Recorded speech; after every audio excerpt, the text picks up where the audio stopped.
Next time you're waiting at a railroad crossing, look down, not at the train, at the rail itself.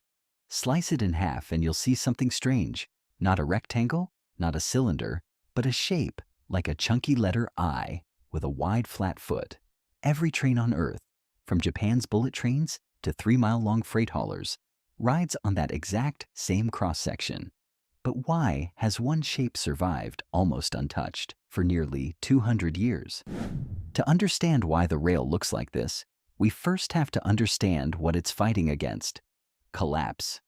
Early rails were just wood, then thin iron strips on wood, and they snapped the moment steam locomotives replaced horse carts.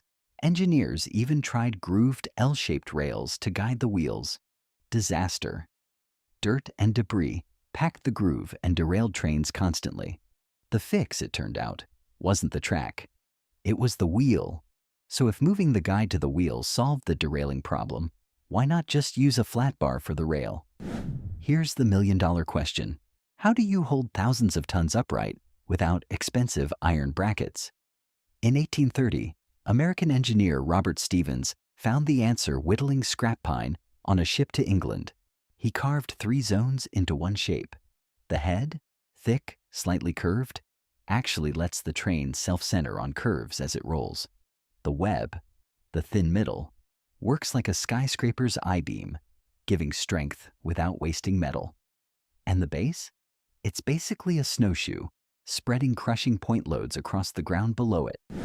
Before we finish, here's one last surprising detail. Stevens never trained as a rail engineer. He designed this masterpiece on a boat, out of a pocket knife and pine, for a country he hadn't even reached yet. So the next time you glance down at a railroad crossing, you're not looking at scrap metal. You're looking at a 200-year-old shapeshifter, carved by hand, perfected by physics, and never really improved on since. If you enjoyed this, hit subscribe.